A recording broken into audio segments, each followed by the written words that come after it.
thinking, right, how do I make money bringing out a DVD, that kind of thing. You're not going to charge people $900,000 if they want to take a 15-second snippet of it, maybe 30 years from now. No. Okay. I'm going to work on a way. What I'll say is this: I'll be working on a way to ensure that as many people can see it in their houses as possible, and people other than myself benefit. Let's just say that. Very good. But it's not. There's not going to be any restriction. There's not going to be any bullshit. There's no scam. There's no, well, if you pay this or anything that kind of. It'll be widely available to anybody that wants to see it. I can assure you that, and it will not cost you money or fuck all. It will just benefit other things, and because as I say, I think the exclusivity thing is a big thing for people because it helps them bring numbers in. I also think we're still building this whole kind of project, but once that's done, that's basically going to be 3 years since I started this project. Then it'll be as widely available as I can possibly make it. Magic. Paul, I think you've created something, that you alluded to that something that first off you can be proud of, and something that as a 40-year-old man who, by the way, you don't look a day over 29. I have to say that. Something that you can leave forever. This is going to stand the test of time. This is something that people are going to be able to show their kids and their grandkids about what happened way back when and the result of that and what happened when the truth was revealed. And it's a magical story. It's a story of redemption. You've referred to it multiple times, and I firmly agree. It's a love story. It's a story of redemption and a commitment to a cause and to a people, and it's to be celebrated. Yeah. I think what has driven me throughout this is living through the 90s and having an eyewitness view of the whole thing. And in all sincerity, Graham, they would not have been able to do this without the support of the people that listen to this show and support Celtic and all that kind of thing, who are absolutely phenomenal. I can come on these shows and shout and bawl and have a laugh, and people say, "Oh, he's a prick, oh, he's an arrogant dick, or he's this, whatever it might be." Like, it's all performance. That's all the fucking nonsense. That's the bullshit that you just have all the flannel for. The reality is this, Graham. This film was created by people who took the time and gave the money to support me. I then was able to go to people who knew what they were doing and get a vastly reduced rate, which meant that I couldn't then be saying, "Oh, come on, hurry up, this, that, and next thing," and they were able to create something that was phenomenal. Now, I can't do that on my own. It's impossible. It is absolutely impossible. I can only do that with the support of the people who listen to these things, because there is no greater thing than this Celtic Football Club in my life, and that's what drives everything I do. It's what drives every fucking tweet I make. You will notice I have plenty of people who follow me who didn't support Celtic or are interested in Celtic, but I always say in a tweet, "we," because as far as I'm concerned, my family is around me, and that's the supporters of Celtic.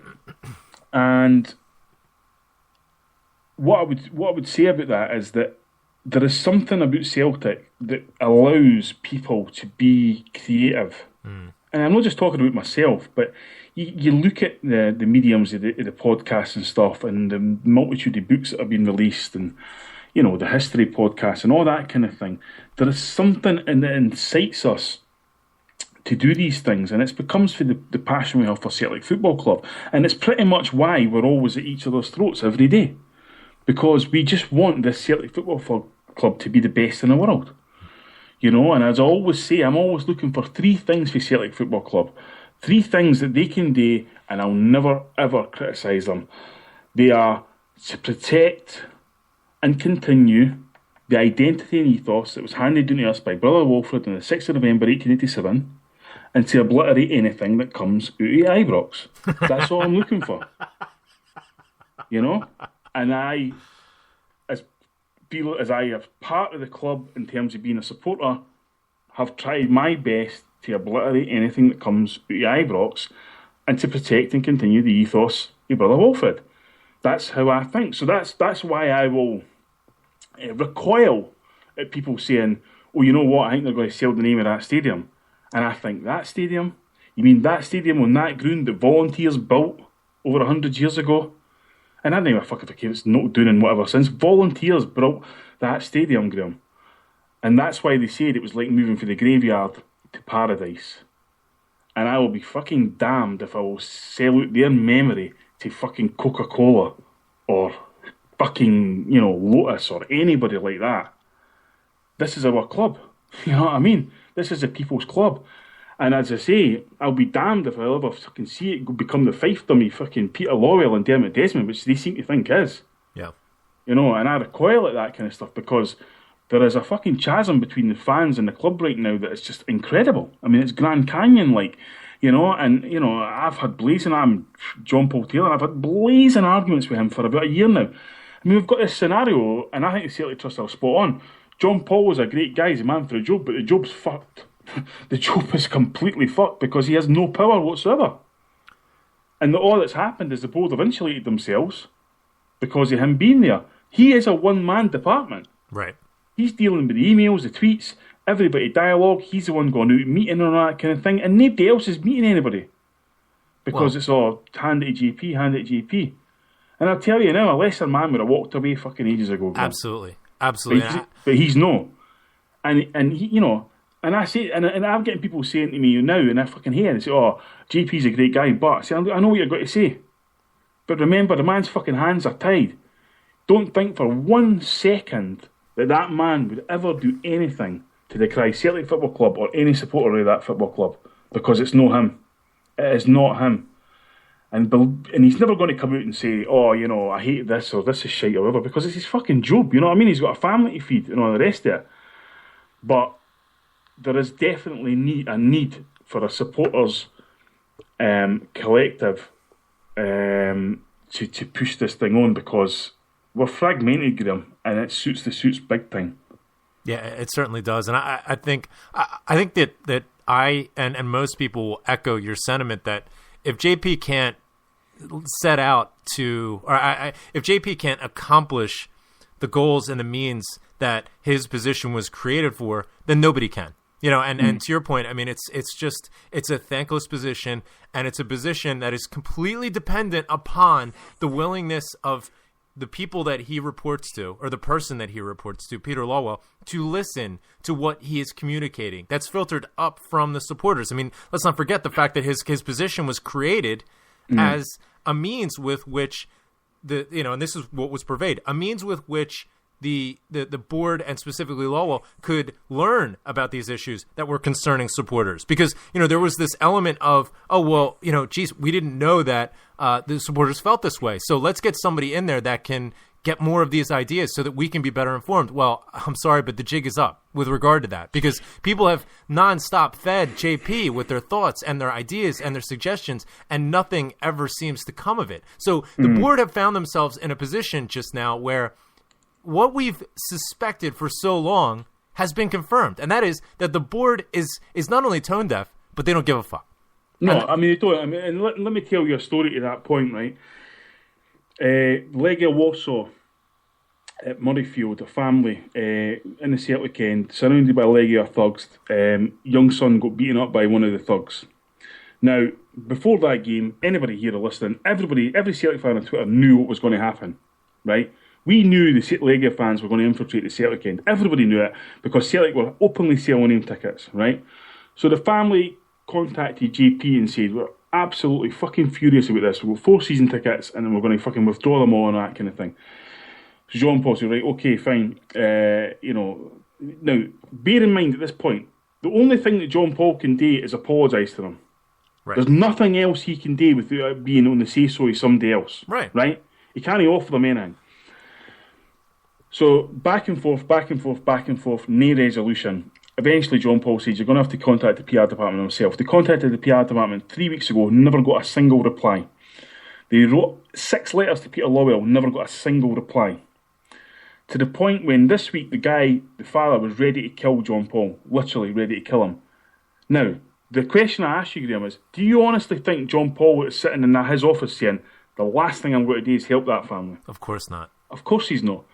But there are people at that football club who couldn't give a fuck that this football club sold out their own supporters to have a young laddie terrorised at Celtic games supporting Celtic Football Club, and the club couldn't give a fuck. And you know what the family were looking for, by the way? They weren't looking for fucking director's box passes that they pass out at will to other fucking lackeys or anything like that. They just wanted the club to apologise.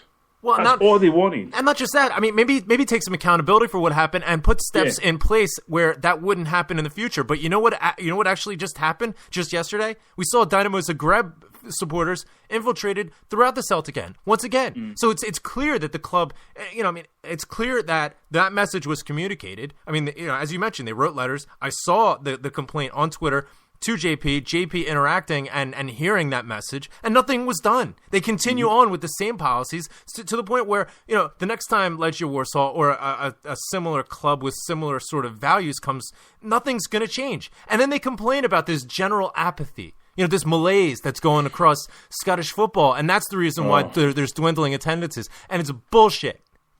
Yeah, I've heard this a million times. I mean, you take this farcical thing with the 1 p.m. kickoff times. Now, there are a number of things about that. The fact that there's a million laddies all over Scotland playing football at that time. The fact that North American CACs get fucked again just when they think they might get a wee turn at a 3 o'clock kickoff. But the main fact is, Graham, no consultation whatsoever. That's what's happening. Now, this is 100% Peter Lawwell driven. He's just decided, that's it, we're having 1 o'clock kickoffs, right? No consultation, that's what's fucking going to happen. He then tells his few handpicked lackeys, that's the line, go out and fucking sell it to your people. That's it. JP bears the brunt of that fucking abuse because he's one of the people that gets told, you have to go and tell people this. And it's a fucking farce. An absolute fucking farce. And people are just like, are you actually trying to empty the fucking stadium here? The very notion that you're sitting in a Europa League game against a decent opposition and half the ground's fucking empty. What is it you want? Do you just gear up? Because people are getting to the point, and I've seen it all the time, people are just like, you know what, I'm fucking sick of this. And it's disgraceful because we all love the club and it just rips the heart out of us because all we want to do is fucking go and support it. But as you say, bit by bit, people are just getting more and more pissed off. There's only so many times you can beat your head against the wall before you say, you know what, stuff it.